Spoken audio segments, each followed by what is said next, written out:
The Paris Agreement and Expanding Forest Coverage in Armenia, by Gayane Mkrtchyan, published on April 17, 2024.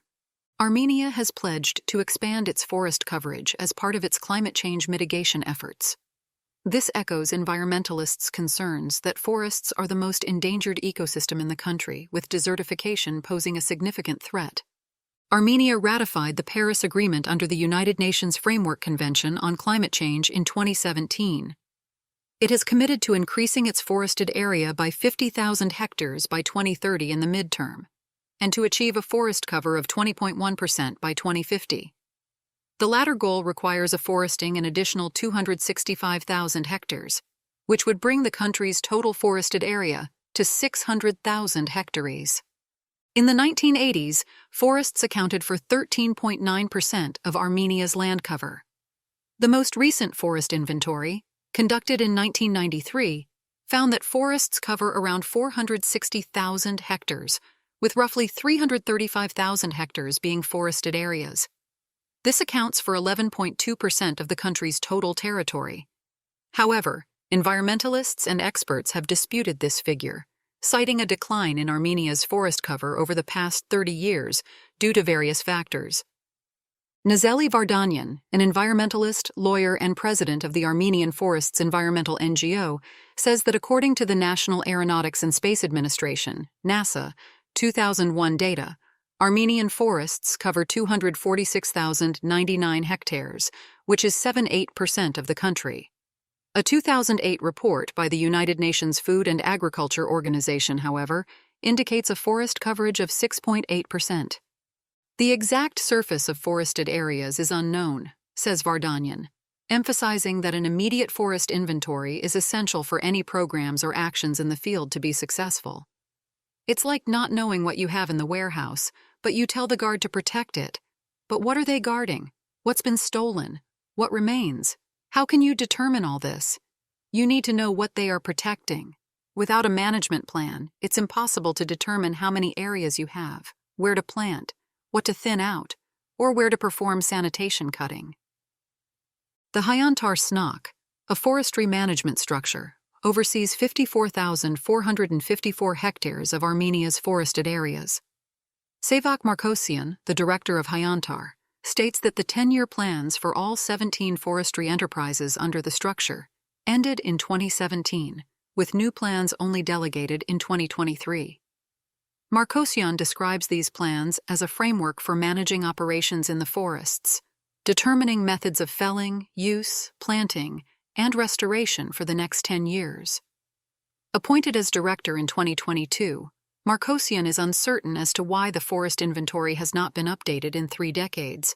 However, he emphasizes the importance of establishing a baseline to track changes moving forward.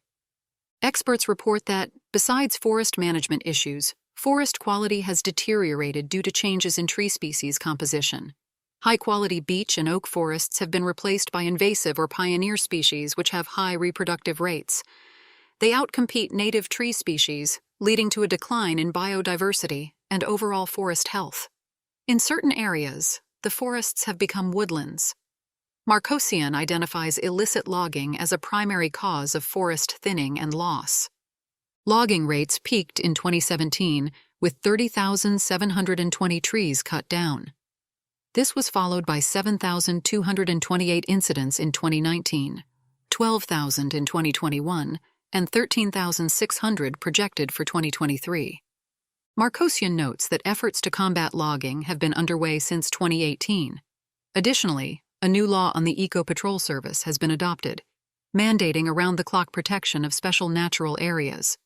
Jakob Simidyan, the Minister of Environment, says that the government of Armenia is prioritizing and implementing a number of initiatives for forest preservation and the development of new forested areas. He also emphasized the importance of a forest inventory.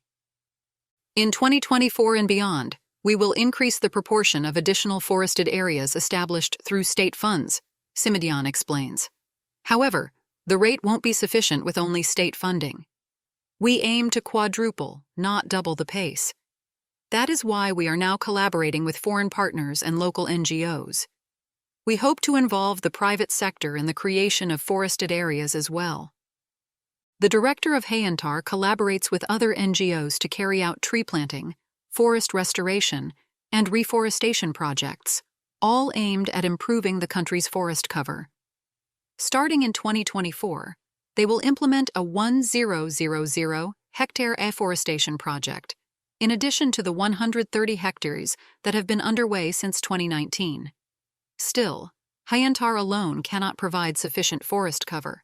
According to Mkrtchyan, they have reached out to local communities for information about lands suitable for afforestation. They provided the information, of course, incomplete.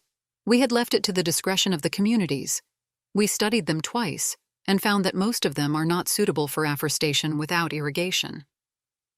However, this would require significant financial resources, says Mkrtchyan, and notes that there has been a preliminary discussion to explore underused community lands that may be suitable for future afforestation efforts. However, Nazeli Vardanyan believes that not all communities can provide the necessary land. Part of the pastures have been privatized, without any legal right to do so, and half is agricultural land, which they are not permitted to offer. If a commitment is made, it should be on forest stock lands, not on other people's properties, says Vardanyan. She also warns about the lack of nurseries and planting materials, which could further hinder the agreement's implementation.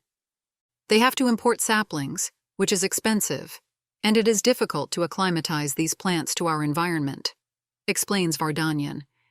Even within Armenia, if the nursery is in Lori, you should plant in the same area for smooth establishment. Also, many diseases could enter Armenia through saplings, potentially wiping out the entire forest. She stresses that forestry is a complex science that should be adhered to when planting a forest. Sevak Mkrtchyan also confirms that the planting materials available at nurseries at Hayantar nurseries will not be sufficient. To protect, restore, and create new forests, 4 organizations joined forces to establish the Forest Alliance of Armenia in 2022.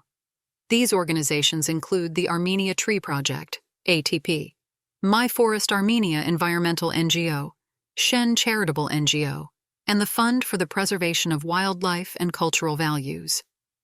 Gayane Mkrtchyan, the head of ATP's Reforestation Department, explained that while growing trees, having a seed base, and maintaining a labor force are challenges, however, the greatest and most difficult problem lies in land identification.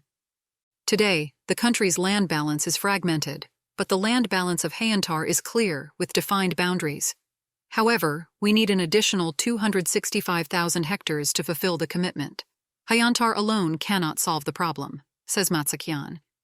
He emphasizes that all lands have owners, including state holdings, communal lands, and private properties, which involve both natural and legal entities. In this case, community-owned lands and state reserve stocks will be decisive, he adds.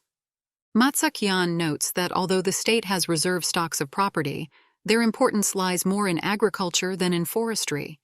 Regarding underused community-owned lands that have become arid and no longer serve as pasture or hayfields, the Alliance plans to identify these lands, define their future vision, and afforest them. Land identification is the state's responsibility, but because the state is currently dealing with numerous national security and other challenges, we want to help. We say we have the potential. Our specialists will work for free. Let us identify these lands and determine if we have 260 or 265,000 hectares or not. If we find that we have less, let's approach international actors, apologize, and request for our numbers to be revised, says Mkrtchyan. Jean-Marie Papillion, the executive director of ATP, asserts that the Forest Alliance of Armenia is experienced in cultivating healthy trees, maintaining them, monitoring their growth, and ensuring high establishment rates. Our alliance just wants one thing from the government, to know where it may plant the trees. We are offering our assistance so that Armenia can meet its obligation by 2050, she says. Papillion reflects on the challenging years of 1994 when the organization launched its operations in Armenia. Today, they operate 4 nurseries, offer environmental education, run community tree planting programs, and engage in reforestation and afforestation. We've planted 8 million trees so far. We have planted 1,500 hectares of forest, and in 2024, we will plant around 170 hectares in Lori, Gegarkunik, Kotaik, and Shirak regions. Our largest nursery, located in Margahovit, has the capacity to plant more than 1 million trees, adds Papalian, emphasizing that the Paris Agreement is a massive commitment, with an estimated 8 billion trees required to meet the target. Sona Kalantarian, the head of the Foundation for the Preservation of Wildlife and Cultural Values Afforestation Program, points out that it is already 2024, implying a lack of time as any plantation requires at least 2 years of advance planning. Planning is the most important thing we lack. There should be clear territory management, and we should understand what our priorities are, says Kalantarian, adding that they have experience working with communities and can utilize their potential. The Paris Agreement presents an opportunity for Armenia. It is a chance to restore and expand forest cover in the country. Failure to do so could lead to more polluted air and water, land degradation, epidemic outbreaks, and further climate change, all of which pose numerous problems. As such, forestry policy should be a priority.